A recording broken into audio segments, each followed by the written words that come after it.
Hello everyone, কেমন আছো সবাই? অনেক দিন পর আসলাম তোমাদের সাথে কিছু গল্প করতে। অনেক দিন হয়ে গেছে, কিছুই আপলোড করছি না, ভিডিও ফটো কিছুই না। কারণ আজকে কয়েকদিন ধরে মন মেজাজ কিছুই ভালো ছিল না, তার জন্য আর কি। তো যেহেতু তোমাদের সাথে সবসময় সব ভালো ভালো মোমেন্টগুলোই শেয়ার করি, তো ভাবলাম যে এখন যেহেতু একটু খারাপ সিচুয়েশন থেকে আমরা যাচ্ছি, তো সেটাও তোমাদের সাথে শেয়ার করাটা দরকার। মানে আমাদের শ্বশুর, মানে জ্যাঠা শ্বশুর, আমার হাজব্যান্ডের জেঠু, ওনার শরীরটা ভীষণ খারাপ। তো এখন একটু ভালো আছে, তার জন্য ভাবলাম যে না, তোমাদের সাথে শেয়ার করি যে কী হয়েছে, কেন আমি ভিডিও কিছুই আপলোড করছি না। মানে ওনার কয়েকদিন ধরে অনেক অসুস্থ ছিল, হসপিটালেই ছিল, তার জন্য আর কি সবার মন টন একদম খারাপ হয়ে গিয়েছিল। তো এখন একটু ভালো আছে শুনে ভালো লাগছে। ভগবানের কাছে প্রে করি যে উনি জলদি সুস্থ হয়ে উঠুক, আরও অনেক দিন থাকুক আমাদের সাথে। তো মানে আমার শ্বশুরের পরে উনি একজন আছে বড় আমাদের সাথে। আমার শ্বশুর তো ছোট, জেঠু তো বড়, কিন্তু মানে আমার শ্বশুর আগেই চলে গিয়েছে, তো একজনই আছে এখন আমাদের, মানে গার্জিয়ান হিসাবে আর কি। একজন গার্জিয়ান থাকাটা বহুত ইম্পর্টেন্ট। যার নেই ওরা বুঝতে পারে যে ঘরে একজন বয়স্ক মানুষ না থাকলে যে কতটুকু প্রবলেম হয়, আর থাকলে কতটুকু সুবিধে হয়, এটা যার আছে ওরা বুঝতে পারবে, আর যার নাই ওরাই বুঝতে পারবে। তো যেহেতু এখন মানে সবারই মন মেজাজটা খারাপ, তো কিছু ভালো লাগছিল না ভিডিও কিছুই করতে। এইগুলো সব ভিডিওগুলো আমি কোন দিন থেকে নিয়ে মানে ভিডিওটা বানালাম, আমার নিজেরও মনে নেই কোন দিনের ক্লিপ এগুলো। তো ভাবলাম আজকে অনেক দিন হয়ে গেছে কিছুই আপলোড করছি না, তো ভাবলাম আজকে করি, জানাই তোমাদেরকে যে কি হয়েছে।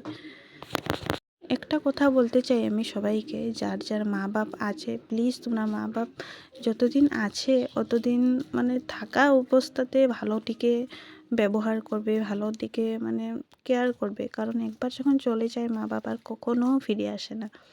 এই কথাতে অনেকে বলবে যে মা বাপ ফিরে আসে না, বউ কি ফিরে আসে?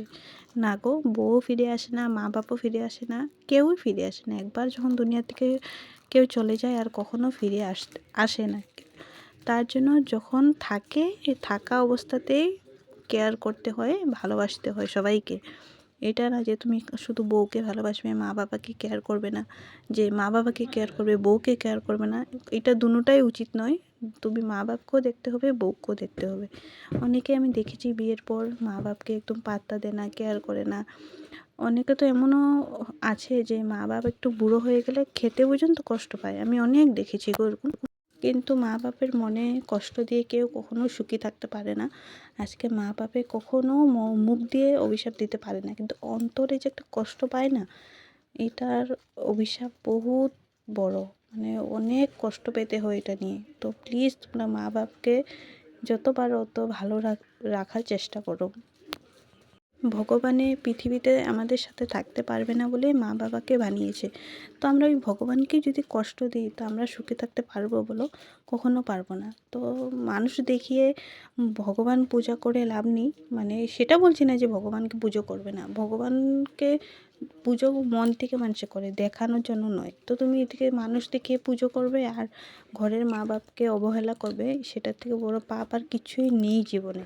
আমাদের শ্বশুরের যখন বেমার হয়েছিল, মানে উনি তো বড় বেমারই মারা গিয়েছে, কিন্তু আমরা ওনার এত ভালো কেয়ার করেছি, এত টেক কেয়ার করেছি না ওনার।